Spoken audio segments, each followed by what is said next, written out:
রুহুটা বের হয়ে যায়।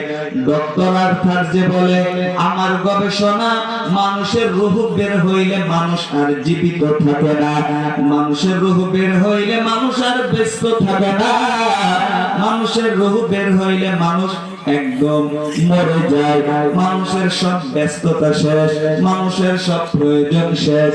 কিন্তু কোরআনে বলে রুহু নাকি বের হয় দুইবার।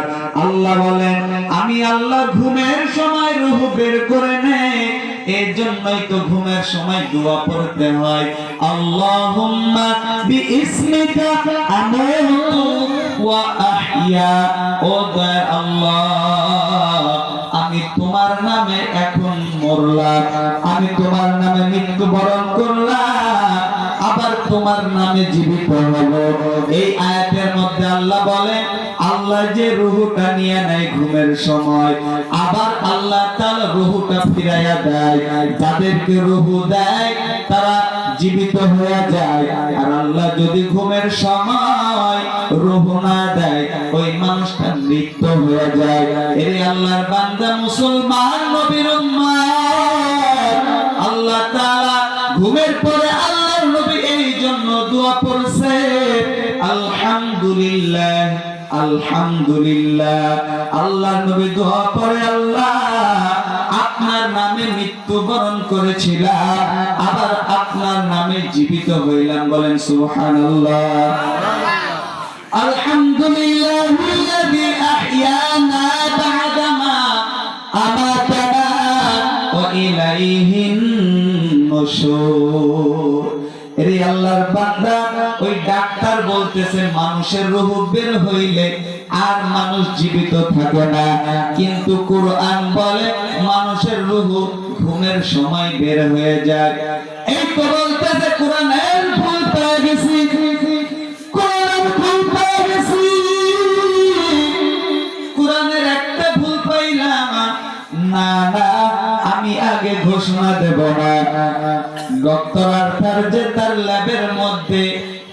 ল্যাবের মধ্যে টেস্ট করার জন্য 5 মিটার নিয়ে আসছে, অনেক যন্ত্রপাতি নিয়ে আসছে, আর একটা সুস্থ লোককে রাতের বেলা তার রুমের মধ্যে ঘুম পাড়াইয়া দিছে, তার পুরো দেহের মধ্যে মেশিন সেট কইরা ওই লোকটারে ঘুম পাড়াইয়া দিছে। আর ডাক্তার কম্পিউটারের মনিটরের দিকে তাকায় আছে, একটা শরীরের রক্ত কোনাও যদি নড়ে ওই কম্পিউটারের স্ক্রিনে উঠে আসবে, একটা পশম যদি লড়ে বিরাট বড় কম্পিউটার স্ক্রিনে উঠে আসবে। এর আল্লাহর বান্দা আল্লামা তারেক জামিল চোখে দেখা কবরের আযাব এই কিতাবের মধ্যে এই বয়ানটা নিয়ে আসছেন। আল্লাহর কোরআন কত বড়,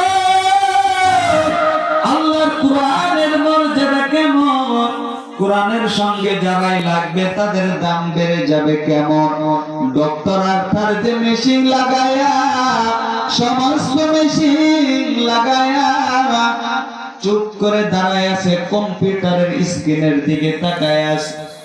যে লোকটারে ঘুমাইছে ওই লোকটা আস্তে আস্তে যখন ঘুমায়া গেল, কম্পিউটার স্ক্রিনের মধ্যে ডক্টর দেখলো তার দেহ থেকে কি যেন একটা বের হয়ে গেল। আর জোরে বলেন সুবহানাল্লাহ।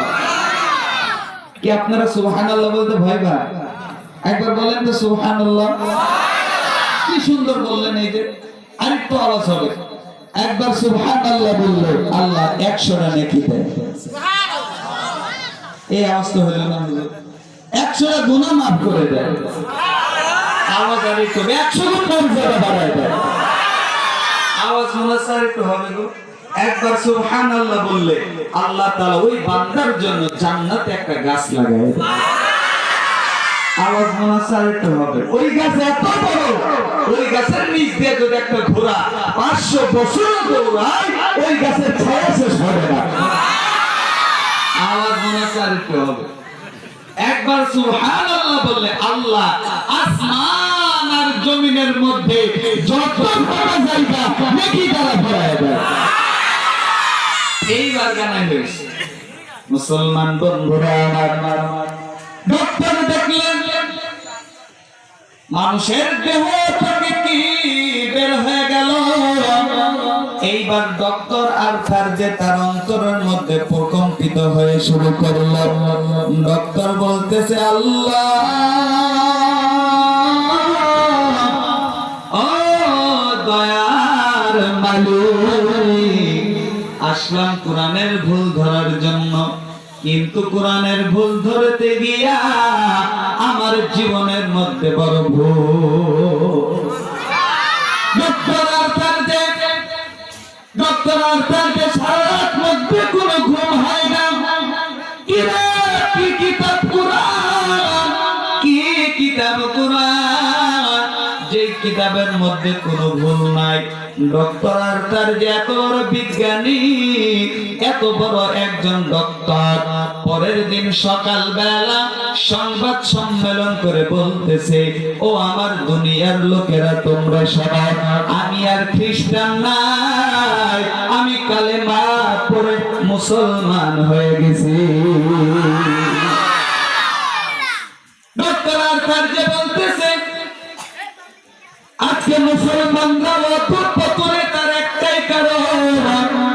ডক্টর আর্থার যে তার কথা, আজকে মুসলমানরা অধঃপতন তার একটাই কারণ, মুসলমানেরা কোরআনের তেলাওয়াত করে না।